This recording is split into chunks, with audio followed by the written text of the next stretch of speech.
All right. Welcome, everybody. Welcome to EthDenver 22. It's going to be great online and offline. It's going to be interesting to see. But I know the in-person turnout is supposed to be huge, and I hope the virtual one is as well. As part of EthDenver, we have a great hackathon going on, and Fluence is one of the sponsors with an additional $15,000 in bounties. And today, we're going to go through a workshop to help you monetize those rewards into your own wallet, basically. And for that, we look at how we build and compose Web3 protocols with Fluence and Aqua. And don't worry, we'll basically spend the next hour unpacking basically the entire headline there.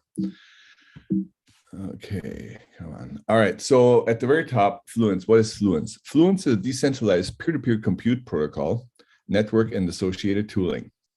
And before we dive into how we provide these components, let's just step back a minute and look at why we need them. So if you go back, actually, you could go into the pre-web era. You had mainframes that actually already had built-in shared capability, resource management. Terminals were attached directly to the mainframe or on private networks throughout a building, for example. And as we moved into the internet era, mainframes got smaller, cheaper, and desktop scaling. So that's when you saw enterprises, or many enterprises, start building out infrastructure. Departments, IT departments, would actually played a critical role in the provisioning of their business logic and business services. The downside of that development was on multiple fronts. One, you had to maintain an entire department that did nothing but basically manage, operate, and provide infrastructure. And demand or supply fundamentally is lumpy. So if you had an Oracle database and you needed an Oracle administrator, which, believe it or not, in the 1990s and 2000s was the highest paid IT job you could have, it didn't matter how many people actually were using your Oracle database, you were stuck hiring at least one person. Same for hardware, hard disks, CPU, RAM. So with the advances on the internet, bigger bandwidth, more availability, more endpoints, fiber, coaxial, and networking within not just big cities, but some of the suburbs and eventually, hopefully, rural, you could make a new value proposition. And the value proposition basically was to virtualize IT departments into what is now called the cloud. And you have the Amazons, the Googles, and the Microsofts of the world who ended up dominating or who are dominating that space. And the argument was quite simple, right? You share the resources on the human side as well as the infrastructure side.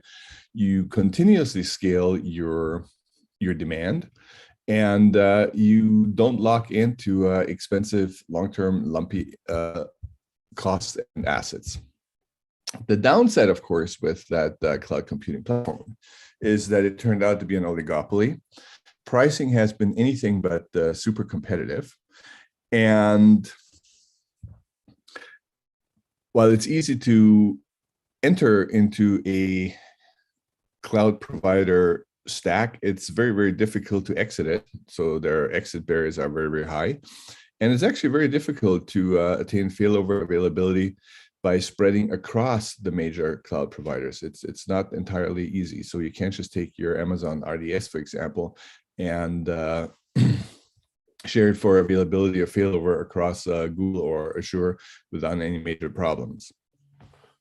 On top of it, the availability, due to the increasing complexity of the services provided by cloud providers, has been actually decreasing. I think like 5-10 years ago, Amazon was really good at providing 5 nines.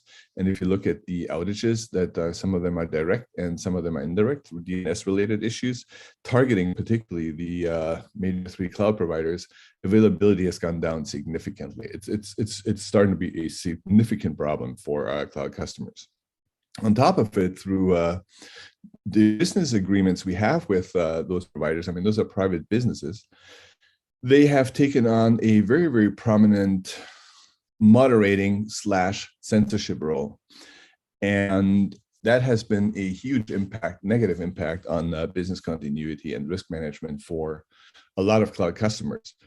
So if you go back in the US, for example, some various companies, whether you agree with their position or not, that have been paying cloud providers hundreds of thousands of dollars a month for many years, on a sudden were deemed no longer acceptable.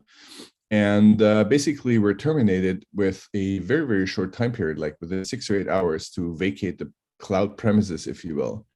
And that's not particularly easy, leave alone possible, if you have nearly a petabyte of data on those systems.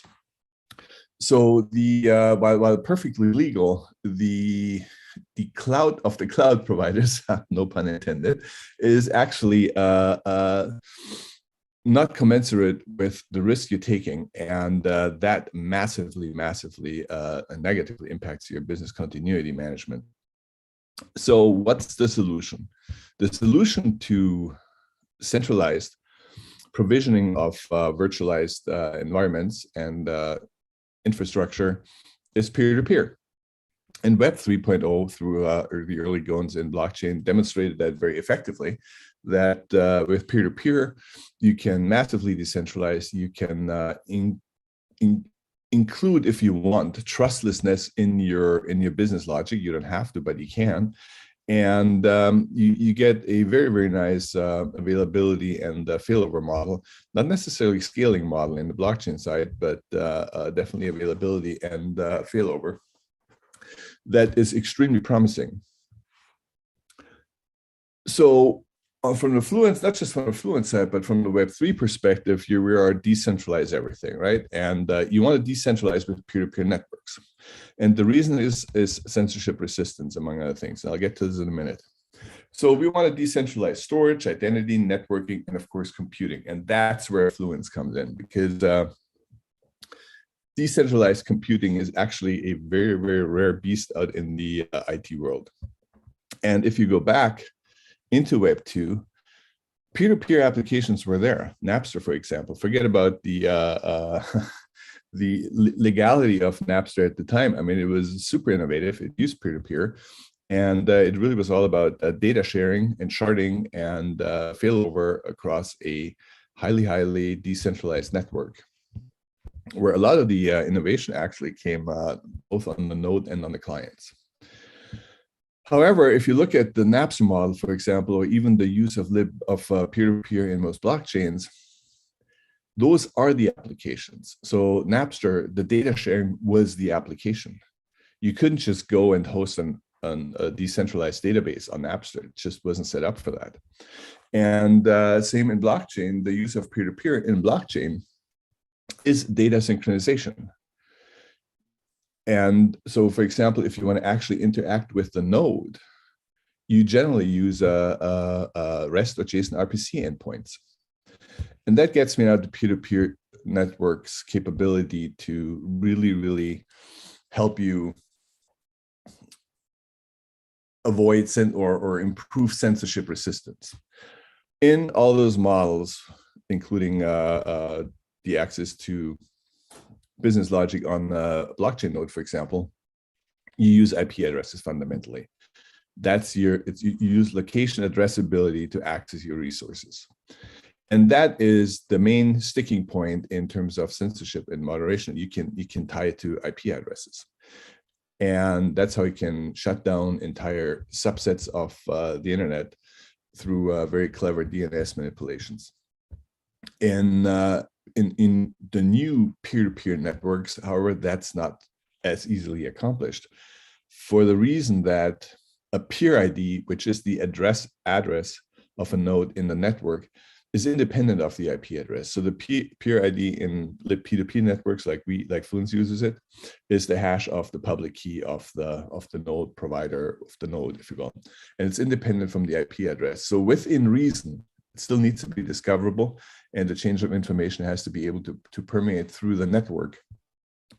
A node can rotate IP addresses every so often, and there is no difference in terms of accessing it, discovering it, interacting with it in the network, as long as there's enough time for that information change to permeate through the network. And since this permeation, this discovery, is happening on decentralized hash tables, DHT, it is not easily censored, particularly as the network grows big. So this is why decentralization in conjunction with peer-to-peer networks is actually sort of the ultimate solution in terms of enabling Web3 attributes, in particular censorship resistance. So going back to the gap in the offerings in P2P networks, decentralized P2P networks, is on the compute side. And this is where Fluence comes in.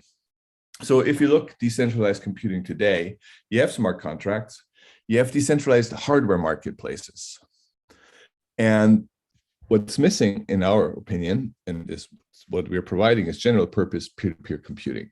So any computation, as I said, like in Napster, for example, you couldn't just post or deploy some application on Napster. It had to be data sharing. That was it. There wasn't no other way to do it. And we wanted permissionless, so anybody can join the network open. And as long as your node is capable to interact with the other nodes in the network, you can join. That's exactly what we want. And we want our function, our services function addressable. That goes back to the censorship resistance. The way you address a service or a function, you can think of a service at the low level as a Lambda function, for example. It's not by IP address. It's done by PID and service ID. So most simplistically, you can imagine this tuple where you have the PID, that's where you route it in your application, in your workflow. And then on that peer, some looking up happens, and you find the service ID, which now gives you your service, your function, basically. And then within the namespace of that service, you can execute any one of the called functions. And that's entirely bypasses the IP issue and DNS type censorship. And we wanted to kick it up one more notch, and we wanted a universal runtime. So we wanted to have a high degree of portability for service and application developers. And for that, we use WebAssembly. Now, before I go any further, are there any questions?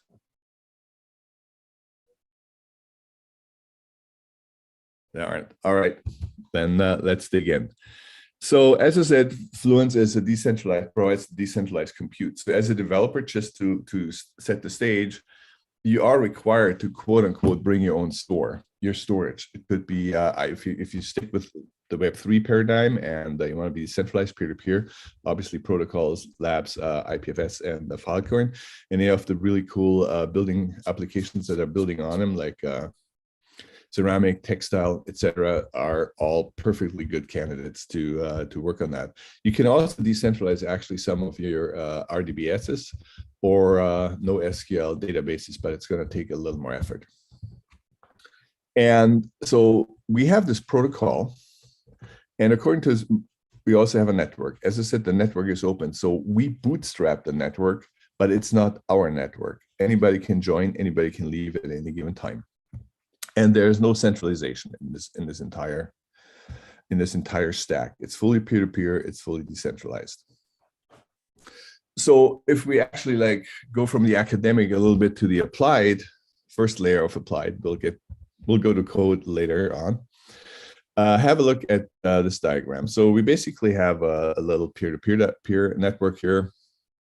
Look at the green round things here as a peer clients, for example. It could be a browser, IoT device, edge device, doesn't really matter. Just think of it as a thin client. And then the blue parts are nodes in the Fluence peer-to-peer network. As I said before, it's an open permissionless protocol, so it's not Fluence's network. It's just we're bootstrapping and facilitating it at this point. And then we got a few outside networks. We basically something where it's an API, microservices, and of course IPFS. So in this network, in this Fluence network, we have three full nodes, not client peers like we look at the green ones, but three full nodes, and one of them marked relay. Just to have a level playing field, a relay node or relay peer is one that's publicly accessible. You could have many peers that are not publicly accessible. It could be behind a NAT, it could be whitelisted, whatever. The relay would be in front of those, where in front, of course, is topologically speaking, not entirely correct, but you can think of it physically in front of those private nodes. And that's where you get the access. You also need a relay for a browser, for example. Not all clients, or for most clients, they're not fully connected, full-time connected to the network, and that's where you want the relay. Other than that, a relay can provide the same functionality as any other node in the network or peer in the network, so it can host WebAssembly services, and you can call them and execute them. It just also helps you to access otherwise non-accessible nodes. So if you, I don't know, let's just look at our workflow here, and you can think if you have a, I don't know, a document you want to spell check, and you want to check for markup to inject emojis. So our service here would be the spell checker, and our service here would be the emoji injector. And when this all is done, we want to deliver that end result, that spell checked and emoji upgraded, injected document to the client down here. So, sorry, this could be a browser up here. And we type in our document, and then we specify with Aqua, which is our programming language. We'll get to this in a minute, and what to do. So we get the document, we find a relay. Now we find our spelling service. From our spelling service, we go to our emoji injector, and we may not have written that injector code entirely or that spell checking code. It could have been an already existing API microservices, which we could wrap into the Fluence service. So this is critical. All your investment in existing code and APIs doesn't have to be thrown out at this point. You could just write an adapter and then wrap whatever you have and bring it back into the network. So there is a nice continuum that allows you to reuse what you have and improve on what you want. And for certain new services, particular ones that are Web3, that should be Web3 compliant, you just start writing new services in WebAssembly. Spell check, emoji injector, which could be all calling from there. And then you finally deliver the document. We could do this sequentially, like I just pointed out, or we could do this in parallel. So if our emoji injector literally is independent of spell checker, which may or may not be the case, depending on how bad we are with our punctuation and in our punctuation, colons and plus sign misspellings, then you probably want to have the injector sequentially. If not, you can just go in parallel. You could call that service and that service in parallel, then converge it, which is one of the advantages in Aqua, because we have eventual consistency, and data comes out the way it's supposed to be, even if it's done in parallel, and then we deliver it to that peer down here. So when you look at that, of course, and I mentioned earlier, we don't use REST endpoints, we don't use JSON RPC. How do you actually, your application to call these services, how do you get there? How do you do that? And for that, use Aqua. Aqua is a high-level programming language we designed particularly for this purpose. It's very high level, so you really don't have to dig down into the libp2p stack at all. And basically, the workflow you specify tells subsequent chunks on how to execute. And this happens in the following way. We'll get into this a little bit more detail, but we basically compile Aqua into an intermediate representation. You can think of it as bytecode. It's not bytecode, but it's actually Lisp-like, but that's what's being executed. And then you basically, in each node, executes whatever segment of that compiled Aqua code necessary to move to the next service, to move to the end. We'll dig down that in more detail. The point is that the function addressability, as it's implied here, comes through the use, or is accessible through the use of Aqua. And this actually extends to your legacy networks and or parallel peer-to-peer networks like IPFS. So the two things technologically you need to know are Aqua and Marine. Aqua is, as I said, it's our scripting language for distributed peer-to-peer applications.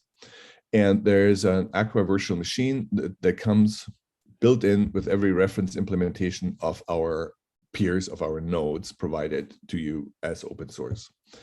And then we have Marine. Marine is a virtual machine that runs WebAssembly modules, which is your programming model. And it's actually WebAssembly interface types. And that also comes with every node. And basically, the interplay between the Aqua virtual machine and the Marine runtime is, are we executing a service on this particular peer? If so, find that service, find the WebAssembly modules, now push them into with the data to the Marine runtime, execute that, bring the data back, update the state changes, and move to the next peer where you have a service to execute and or finalize your execution of the workflow. And that model enables some really, really cool things that you basically get free, including obviously peer-to-peer applications, but also zero trust applications.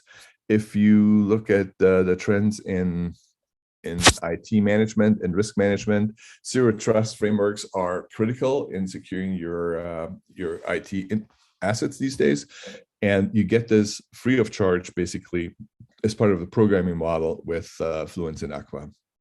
And of course, you get this really, really vast application collaboration composition capability over peer-to-peer networks. And where it gets interesting is that you actually can use Aqua not just to program the network itself and the composition of services deployed onto the network, but actually third-party networks like IPFS. This is an example I'll show you in the code later, but you literally can you can write wrappers or AP interfaces into another peer-to-peer or Web 2 network and then program that network as if it was native Fluence. And that's actually really, really cool and extremely powerful. So I showed you, I teased you a little bit with function addressability versus location addressability versus content addressability, and how Aqua sort of magically pushes things through. And without getting into too much detail, I want to give you like one of the foundations. One of the foundations for all this to work is called the particle. You can think of it as a smart packet. And basically what's happening is that we create a data structure that combines data.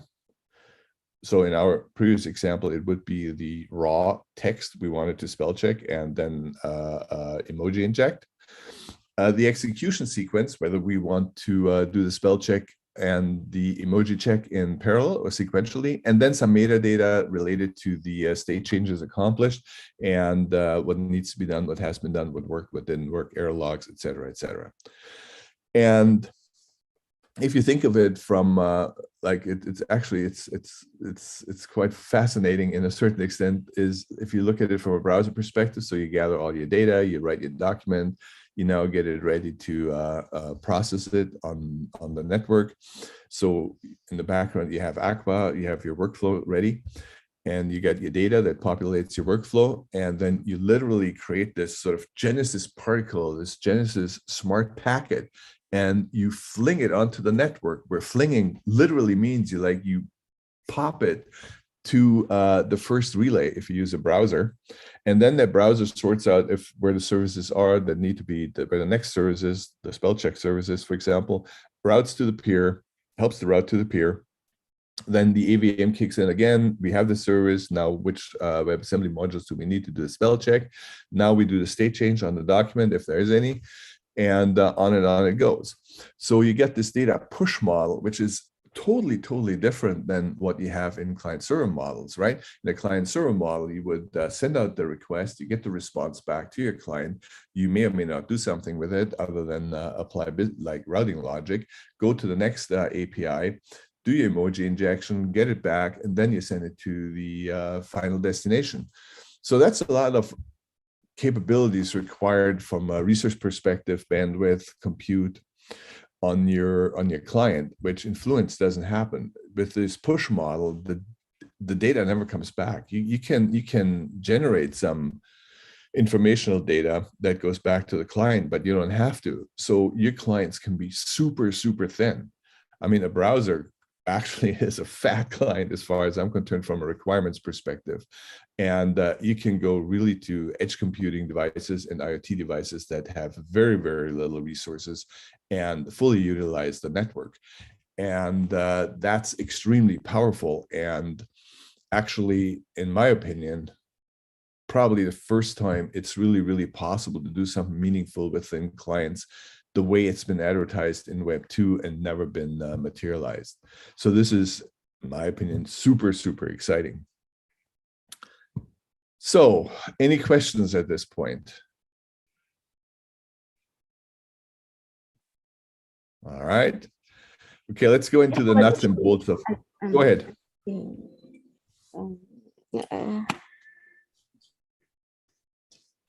You were talking about the programming language of I would like to ask the programming language which you are using in the conferences is similar to you mean to Aqua? Aqua. Yeah. If you've ever seen Python or JavaScript, whatever, you'll be totally familiar with it. I'll show it to you in about 4 slides. Okay. Okay. Okay. Cool. All right. So nuts and bolts. What's the tooling we're providing? So we have the protocol. We went through some of the aspects of the protocol. We have the network. We went through some of the aspects of the network where, again, we don't own the network. We just bootstrap and bootstrap it. And we have the tooling. Now we're going to the tooling in detail. Our main reference node is a Rust node. It's built on libp2p in Rust. And we have a Rust SDK that allows developers like yourself to create WebAssembly modules. These WebAssembly modules are WebAssembly interface type. That's different than WAS and BindGen you use in most browser or find in most browser applications, and compiles, the Rust code compiles to WASI32. And the modules themselves are written as shared nothing. So they're totally independent of each other, but you then can link them through basically a JSON document specifying how modules should be linked into a service. And you deploy these modules onto the network and you link them, and then you get a unique service ID, which in combination with the PRD gets you towards function addressability. And those WebAssembly modules then run on the Marine runtime. So for those of you afraid of Rust, we're in WebAssembly. WebAssembly is single-threaded, and we do passing by value.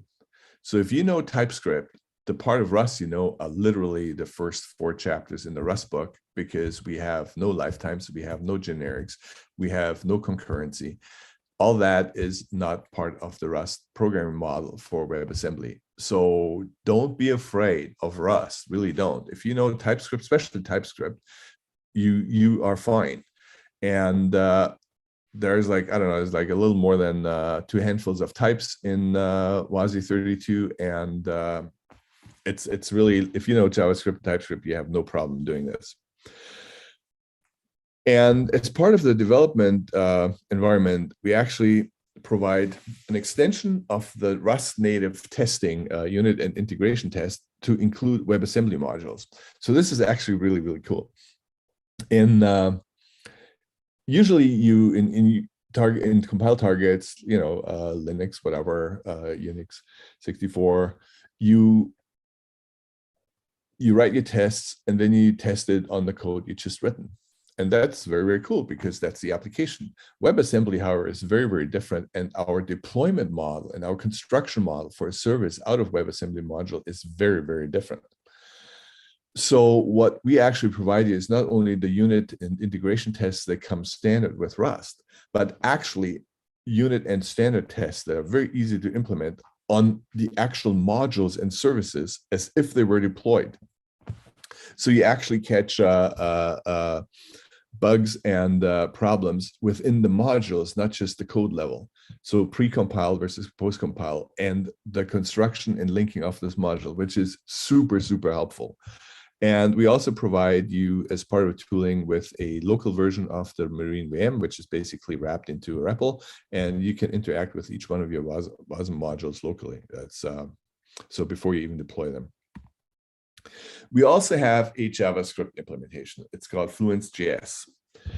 It provides fundamentally everything necessary to create a peer to connect to the network as a relay node. So you can use this in the browser or as a standalone Node.js API app.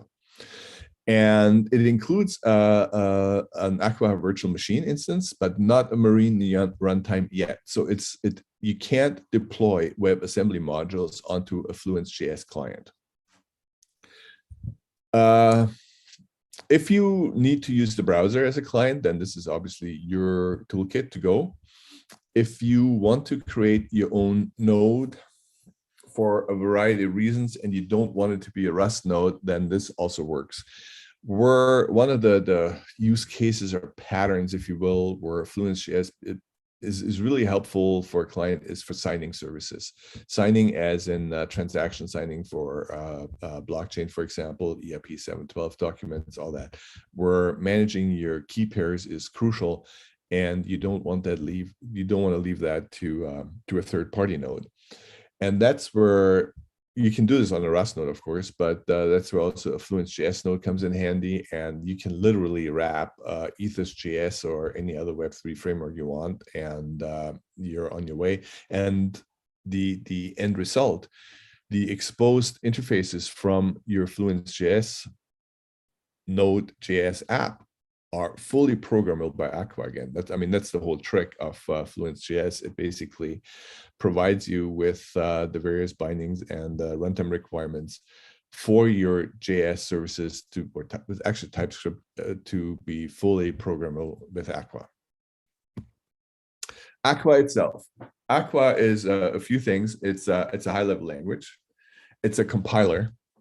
It leads to an intermediate representation. We call it AIR, Aqua Intermediate Representation. And it actually includes a command line interface that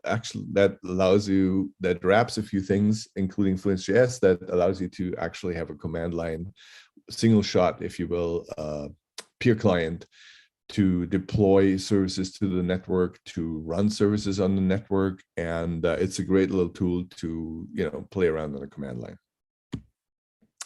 Now, finally, Aqua. Let's dig into Aqua a little bit. So it's a new programming language. And if you look at the bottom, you see the implementation of a small service interface and a function. So the assumption here is that we have a service out there. Let's call it the greeting service. It's a fancy hello world that takes two parameters, a string and a Boolean. And so the string could be EthDenver, and the Boolean could be true or false. So if the string is EthDenver and the Boolean is true, the return string would be hello EthDenver. If the Boolean is false, and we still have EthDenver, the return string would be goodbye EthDenver, something like that. That's it. So here that service is out there. It's written in WebAssembly, and when we deployed it, we knew the peer ID, and we get back the unique service ID. So we can turn this binding, this interface with that function into a binding down here. I'll get to it in a minute. And now we want to do something with the service. So this basically is, you can look at it as your ABI, right? In Solidity or in many other instances, that's your ABI. And now we create actually an Aqua function.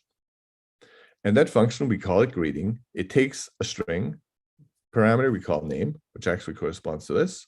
We take a Boolean, we name it greet, and it corresponds to this. We take a node, which is a string, which is our peer ID. Basically, the peer ID of the node we deployed our WebAssembly services to and hosted them. And the service ID we got when we deployed it, which is unique. And at the end, we get back that very string from up here.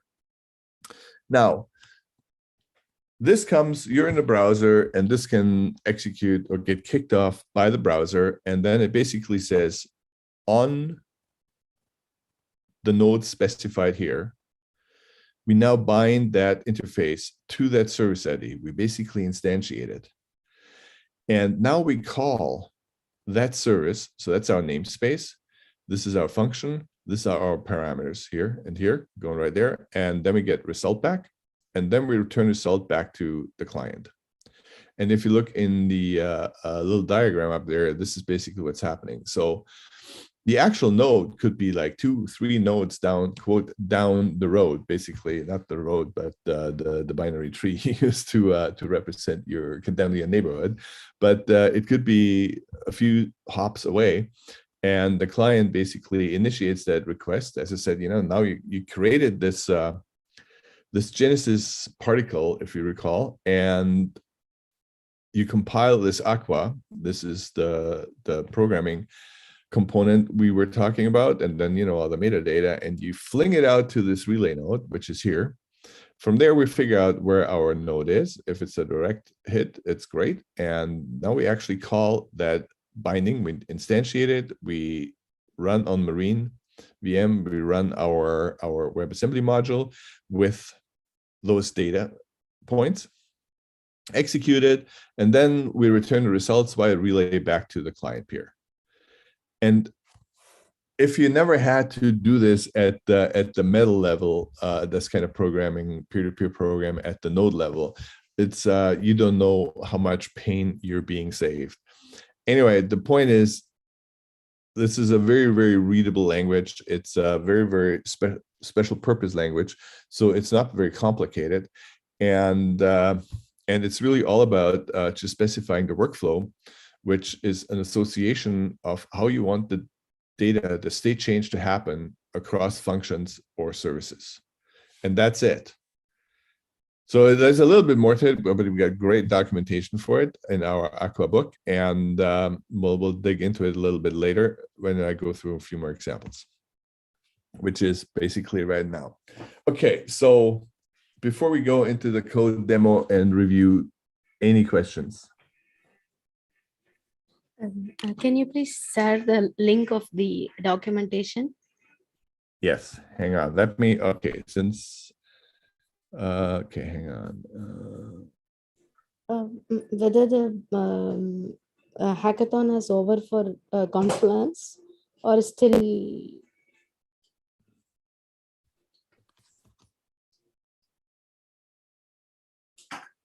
Okay, let me send you the link for the examples. Let me send you the link for the hackathon specification. And let me send you the link to the documentation, which includes everything, including the Aqua book, as you can see here. So that's your entry to all the documentation. Okay. Okay. Yeah, thank you so much. No worries. All right, so let's go to some code.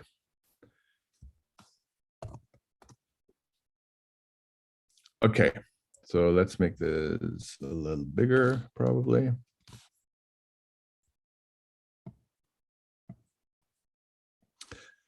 So what we're doing in this demo, and this is the following. We want, so let me just get this up here. All right, here we go. So previously, I told you, you write your WebAssembly, right? And then you deploy it to the network. And then you can call it and use Aqua to do something really cool or something super cool or something exceptionally cool with it, whichever way it goes. And here we wrote a service. And basically, this is a very simple service. As I said, you can think of it as the services in terms of Lambda, for example. Basically, what that service does, it's written in Rust and marked up with the Marine SDK, as mentioned before. We calculate the size of a file, any file, okay? And that's all there is to it. And this is your Marine marked up Rust code. As you can see, if you look at function signature return, in Rust it's called a struct, in JavaScript it's called an interface. Doesn't really matter. You shouldn't have any problems making this work for you. Rust WebAssembly for it, that is. And we compile that service, and which gets us a WebAssembly module, right? So we wrote this service. We ended up with a WebAssembly module. And now we want to deploy this WebAssembly module to the network. So we could do this from our laptop every time, or we can get really, really cool and we deploy it to IPFS. So this is what we're doing now.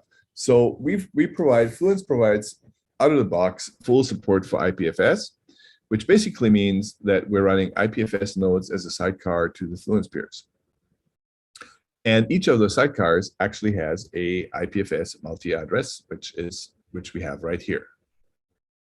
Okay. So now I'm getting a little lazy. Using the IPFS desktop.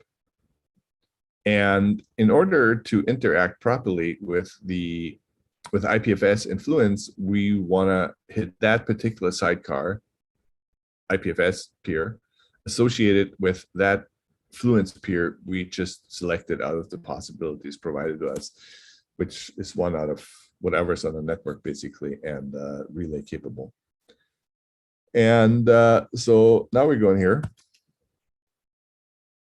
And voila, we are now connected to that peer, to that IPFS peer that's running with the IPFS network, but as a sidecar to the Fluence peer. So we have no files here. Of course we don't. So let's just have a look. Okay, let's go.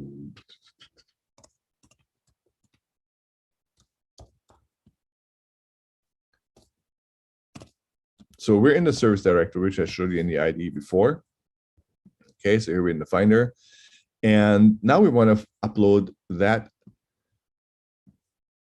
WebAssembly module to that particular IPFS node, so we can use it from the Fluence network for deployment. So now we drag and drop this into the IPFS peer client, desktop client, and it's now on that node. So it's accessible now throughout the entire IPFS network. And of course, IPFS works on content identifiers, and this is the C which we have right here. And we just copied that, right? So now we have our WebAssembly module on IPFS, and we now want to deploy it onto that particular Fluence peer so we actually can use it. We can use it to calculate the file size of any arbitrary file. So let's deploy that service. And the service is deployed. And as I mentioned sort of in the previous aspects, this is all part of the web interface. It's a React interface. It returns you the unique service ID right here. So now we have a service deployed on a peer in the network, and we want to calculate the size of a file. So let's get a file we want to have calculated. Let's take a small one, so things are really, really super smart. So cargo toml is basically the cargo file for that particular service project in Rust. And of course, it too has its unique CID. So we'll take that, copy it again. The sidecar hasn't changed, right? We use the same one, and we use that particular content ID. And now we calculated the size of that file using the Fluence service. And this is really, really cool. So before we go to code, so basically what happens is we put some files onto IPFS. One of those files actually was the WebAssembly module we would like to turn into a service. We then used pre-existing Aqua that behind the scenes of that web interface deployed that particular WebAssembly module on the peer we have chosen, where it is now ready to be used over and over and over again as a service, Web3 service, a decentralized peer-to-peer service using Aqua. And we utilize that capability by, again, using a random file, just any old file, TOML file in this one. We also drag it to, for convenience purposes, on that same sidecar, IPFS node, used that content identifier, and again, used Aqua then to utilize that previously deployed WebAssembly module service to calculate the result, return the result, and bring it here. So this sounds really, really complicated, right? This is like, you figure there's a whole bunch of nuts and bolts and a lot of programming to be done. Well, let's see if that's the case. I have a question. Yes, please. Only to calculate the file size, we will be using the Fluence, or can we use this as a shared data service model as well? Yes, you can. So let me show you the Aqua first, okay? Okay. For example, we will be deploying the files from GitHub. Is there any possibility to link the Fluence in it? Yes, you can. So fundamentally, okay, so WebAssembly modules, or WebAssembly IT, particular WebAssembly IT modules, for security purposes are extremely sandboxed, right? You don't have sockets, you don't have any access to the host fundamentally. What we've done is we built a security model that allows the WebAssembly module to, quote unquote, punch through, if permissioned correctly, into the host resources, which includes access to HTTP transport, for example, like curl, and or the local file system and memory. And so in that sense, you can use just about anything you want, including getting files from GitHub. I just haven't prepared anything for GitHub because for long persistence, because GitHub itself, given the ownership, is fairly centralized, right? It's not decentralized. So if you want posterity and decentralization and censorship resistant on your modules, on your WebAssembly modules themselves, you probably would be looking more at IPFS than GitHub as sort of the host of the file itself. But through the local file sharing and access to the local file system and HTTP like curl, you can calculate file sizes from anywhere. And the service, the WebAssembly module we wrote, the WebAssembly module itself, the service doesn't care where it comes from, right? Okay. In this particular, I mean, we could have used the buffer, but we just used the file path. And the way we implemented the IPFS sidecar is basically we allocated space on the peer file system, and we call it the vault, the file vault, which then transfers to and from IPFS from that particular location of the file system. And then the WebAssembly module interacts with the peer file system, which is that particular file path. So I said it doesn't matter where it is. It's just IPFS.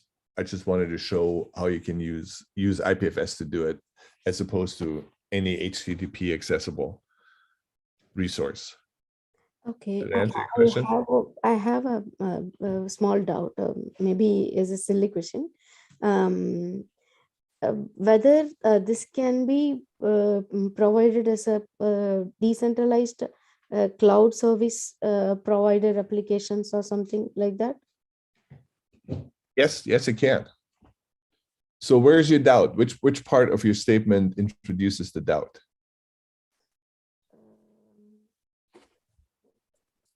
The file storage, we are depending upon the IPFS, right? Right, And which is fully in this particular example. It doesn't have to be, but yes, in this example we do. okay, and I wanted to understand the chain thing. I really didn't get that off chain and on chain thing. Okay, so in general, when we talk about on-chain and off-chain, on-chain is on the blockchain. It's part of the blockchain model, processing model, and off-chain is not. So in this particular example, with the file size calculation, on-chain doesn't come into play at all. It's not relevant. Okay, then there is no the costs involved, right? When we get the real-time data, um, there is no chance to get real-time data in this protocol, right?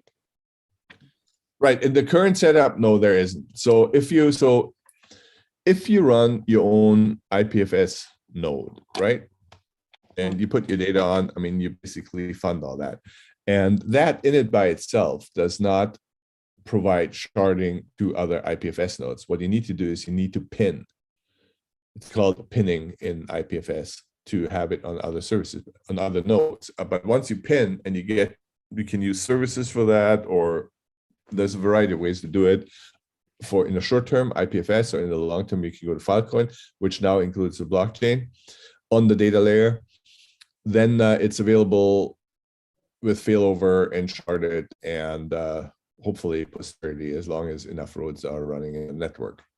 In the example we just showed, there is no blockchain involved at all, so there are no blockchain costs whatsoever.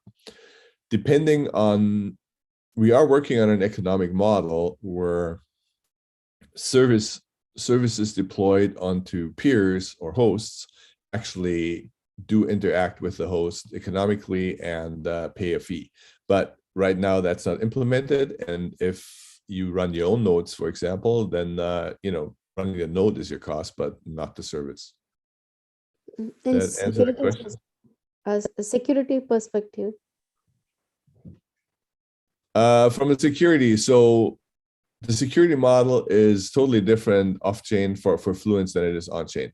So on the blockchain, the security comes through the mining and the rerunning, and basically of creating the longest chain, where every node reruns the computation of every other node, right? Correct. So every time you add a node to Ethereum, for example, that node helps to improve security, but not scalability, because it's yet another node that reruns all the transactions in a particular block, right, and validates them fundamentally. Okay. So in Fluence, that's not the case. The other nodes do not rerun computations.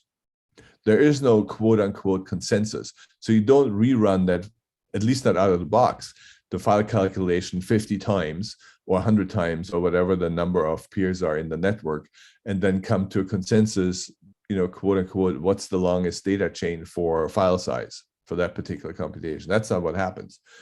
However, the security model is multi-layered. So at the transport layer, it's end-to-end encryption. And then remember the particle? Well, every time on the ingress and egress of state change, there are signatures being applied. And those signatures are verifiable. And they eliminate a lot of issues, including man-in-the-middle attacks, eclipse attacks, and a few other things.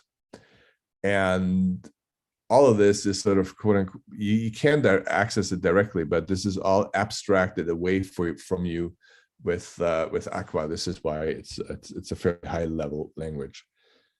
Did I answer your question on that one? No questions. Thank you. Thank you. Okay. All right. So let's go to Aqua. As I said, when I explained what's going on, we have our WebAssembly module. We put it onto IPFS. From IPFS, we then get it onto any one node we determine, and then we execute that service against some file, any file, to calculate the file size. As I said, sounds complicated, but what does it look in Aqua? It's super simple. So the deploy service is here. So basically, you specify in the function signature the relay, the peer ID, right? Like we had in our web interface. The CID, which remember we got from here for our module, right? What's that? And the IPFS multi-address, which is what we also got from here, which is the sidecar to the Fluence node in that particular example. And then we make room for basically a callback. We call it an error, but that's basically a callback to the client just in case something goes wrong. And what we want once we deploy our WebAssembly module as a service, what we want the unique service ID, right? Because we know the peer ID, we know the service ID, and that gives us function addressability through the bindings of the service namespace, like I showed you before in that greeting example. So this is the function signature. So this is like, should be straightforward. And then what does it actually take to deploy that WebAssembly module? All right, so we say on that relay, on that peer ID we gave, we execute an IPFS get call. That is what we call a built-in service. We basically wrote wrappers around IPFS API that you can use totally like part within Aqua, as I said, so seamlessly go from Fluence into IPFS peer-to-peer back to Fluence, utterly seamless, and because we wrote those wrappers for you in this particular instance. So we basically get the result back, and if the result is, so this is a structure or an interface, whichever you want to look at it. I'm a raster. If you a JavaScript, it's an interface, it means it's struct. And then if that's successful, we now call the add module Aqua function, which is up here. And basically what that does is basically you have a name, which is a string of the file, and the path. And now we also have another service here, which basically creates the configuration that turns the modules into a service, and then basically add the module from the vault. Remember, I told you the allocated local file path for IPFS we call vault. This is also part of all the wrappers we wrote are available for you, and you get back a module hash. That's basically it. And once we get the module hash, we calculate what's called the blueprint ID. A blueprint ID is basically the hash of all the WebAssembly modules making up the service, and simplistically speaking. And this is here. We can do this with Aqua. And again, those are all built-in functions available for you, so you don't have to do anything other than provide the sequencing of how you want to calculate the blueprint and use the module hash as an input. Because we only had one module, so there's nothing fancy going on. And I don't know, we'll just go through the procedure here, and we end up with a blueprint ID. Once we have the blueprint ID, we turn that into a service ID. So basically what happens is you have this notion of a service, which is based on one or more WebAssembly modules and the configuration specification of those modules. Now you associate a unique ID with the blueprint ID. So, which is a UID 4 actually. So this is important because you may want to have multiple instances of that service running on the same peer or on any other peer. And we want uniqueness in the addressability, even though the underlying blueprint ID is always the same for this particular constellation of the service based on the configuration file and those modules. And that's what's happening here. If that doesn't work, we use that error function, remember, up here, this callback, and we do this as a coroutine. So it reports back to the browser interface, listen, this didn't work, this was a failure. This is the report.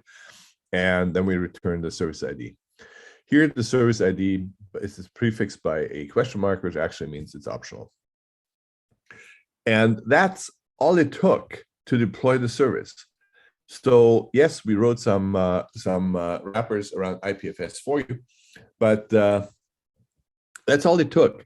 So if this is like what, 1, 2, 3, 4, 5, 6, 7, 8, 9, 10, 11, 12, 13, 14, 15, 16, less than 20 lines of code, okay, in Aqua to basically take any WebAssembly module from IPFS and deploy it as a unique service to any peer in the network that's accessible, aka a relay. That's all it's to it. And this is basically all your network programming. You don't have to ever touch anything at the low level. So we truly believe that Aqua, if you're into creating peer-to-peer application, Web3 applications, highly decentralized, Aqua is really going to be a go-to tool. And it is, I mean, it's really democratizing peer-to-peer programming as far as I'm concerned. Now, once we have that service deployed, we actually want to do something with it, right? So let's have a look. Process files. So this is our setup for how to process files. So those are our data structures, interfaces. We want a result, and then if we want to actually write the result somewhere, we write it.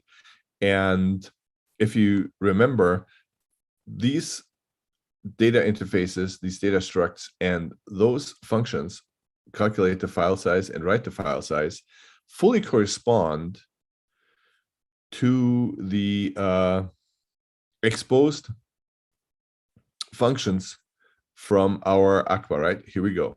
This was the size result, which was the same thing, right? And this is file size, and write result was this, and this is a write file.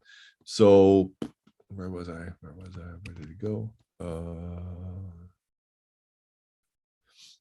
And we actually get those, we can export those structures and interfaces directly from the services with the Marine SDK tool. So you can pipe it straight from the WASM into your Aqua file. So you don't have to retype all this stuff. And again, so file size, you just have the file path, the string, and then you get the result. So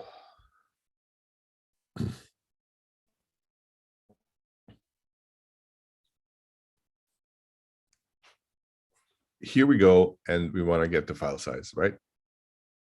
So again, we need a relay, our CID, which remember was this one here, not this one. This was the module. This was the file we were going to process. We get the service ID, which we got from which we got from here, and same RP ID, and then we have again a couple of logging or coroutine functions, callbacks basically here and here, and optionally it's our IPFS put result, right? And the IPFS, and that was the structure up there. So again, basically what we're doing, we're creating a results variable of that structure, which is what we call a stream. And then you basically create this interface binding for the processing, for the process file structure to that particular service ID. And then you just go through it like we did before, that particular blah, blah, blah. You get the file. Then if get success, start processing it, right? If we can calculate a size, we report it back in the background through the coroutine into the web browser, like which was done here. And then we do some other processing by uploading the file to the right path, if that's just the way it's set up here. And alternatively, we just keep piping back our errors that something didn't work. And that's it. So again, we basically with, I mean, it's formatted and all that, but with 10 lines, 12 lines, you basically compose the entire IPFS to Fluence file size calculation. service. And of course, you could use this, for as part of a much other service, many more services in terms of with Aqua, where you can compose this into a much more important workflow. So, for example, in our original example, when I said you have to document, you spell check it, you do the emoji injection, we could actually add a file size calculation, and this part would be exactly there. Now, since you probably would mess with things with the spell checker, we shouldn't probably calculate that in parallel with the spell checker, but we would certainly run that in parallel with the emoji injector, for example. And that's it. So again, it's like you don't touch the network at all. You're at this very high level, and you have a lot of control over how you want to process those, how you want to compose those services into workflows, aka applications, or if you want, actual protocols, which then can be pushed up into applications. And here, just for the last thing, basically, you remove a service, and I think we have it here. So we clean up ourselves. So this actually removes the WebAssembly module and all associated files from that particular peer. We click that, and it's gone.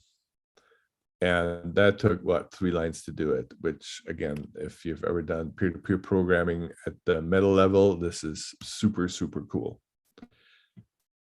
Any questions on this particular example? I'm just looking at the time where I'm slower than I thought I was going to be, but I'm sorry, no questions. The protocol is really an awesome protocol. I would like to explore much by reading the documents. I'll do that. Thank you very much for your presentation. And I have one final doubt regarding this EthDenver competition. Where should I need to file the application form and upload my docs? okay. 1 second. Let me just power through 3 more slides, which hopefully will help you too. So we just showed you the Fluence and IPFS integration, right? So we don't have to go that more. We also have one with Ceramic, which builds on top of IPFS. Okay. And basically, I don't know if you're familiar with Ceramic. Ceramic allows you to basically associate a longer running, it's basically a NoSQL stream, if you will. And it basically allows you to create a permanent content identifier, if you will, and then apply changes to it with pointers linking individual CIDs. So it's very, very cool, actually. And it also has a blockchain component, and it's really, really nice. We have additional building blocks around near and EIP 712. And then we have a whole bunch of examples listed up here. And we also have community examples from previous hackathons. They're also in the examples directory. Repo, I sent you the link earlier, which includes NFTs, verifiable credentials, and DIDs, and a whole bunch of tooling. For the bounties, we basically have introductory bounties, and just for you, you can do both, right? We want you to do both if you want to. That should be very, very simple. It's 10 bounties of $500 each. 5 go to in-person hackers, 5 go to virtual hackers. And basically just do something around Aqua to capture, mint, and transfer data for an ERC20 token or NFT token of your choice from Ethereum and or at least one of the other EVMs like Near, which we already have ready for you to utilize, and some decentralized data solution. And then we have 2 big bounties, one again for in-person, one for virtual of $4,000 each. And basically any dApp you want that needs decentralization, use Fluence, and you will be rewarded well. And finally, we have one more. Basically, if you want to do something with IPFS or Filecoin, again, we have 2 $1,000 bounties, one for in-person, one for virtual submissions. And again, if you have anything already working on something with that, submit your work in this category, and you're in the running. few more links. And now back to your question. Anna, can you help her out with respect to what she needs to do? There is a separate form for different protocols to file their documents. If you selected, if I build something on Fluence, I have to upload my documents, and I need to check in my, I need to share the D apps. Where is there any separate application form to do that registration separately? Here's the form here. Have you checked that one?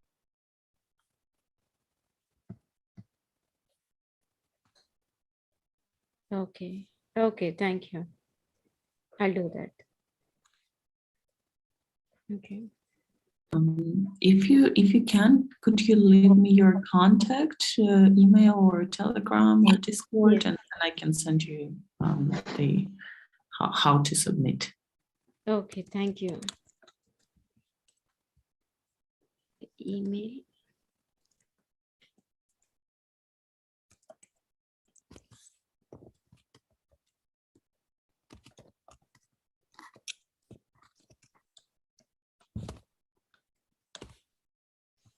This is my email ID and the Discord channel. Thank you so much. That was a really awesome present. I was not aware of this Fluence. When I came to know about this decentralized protocol for only computing, it sounds really interesting. Currently, I don't have any use cases to think towards other than this storage, sharing the storage thing. But even then, it is needed. Even Google is providing only the for free. They are providing only a little. You'll not be able to upload your any of your MP4 or MP3, anything. You'll not, only just the documents. And OneDrive, you need to do, you should have a subscriptions. Then only you'll be able to have a data for 1 terabyte. I think MD, HackMD, they provide something different platform for it. So, but this can help us. This protocol can help us. Yeah. Good. Well, and I'll give you, I mean, we have Discord, we have Telegram, we get, I mean, you can set Calendly meetings with the team if you need to, if you need any help. I mean, this isn't like school. We want you to succeed. We want you to do well, and we'll do anything we can to you know, help you succeed in that hackathon. Yeah. I will try my best, but definitely I will disturb any of your developer team, because this is first time I'm doing it, no? So I will do it. Actually, I have attended a Chainlink hackathon, and we have, as a team, we have won the special project award for net zero applications. I have little experience, but I'm not sure about this Fluence thing and Aqua programming. I will definitely try. Surely I will try my best to think. But anyway, thank you. Thanks a lot. And it was really a wonderful presentation. Well, thank you. Thank you. All right. Goodbye. Goodbye. Thank you, and thanks, Bernhard. Bye. Cheers. Cheers.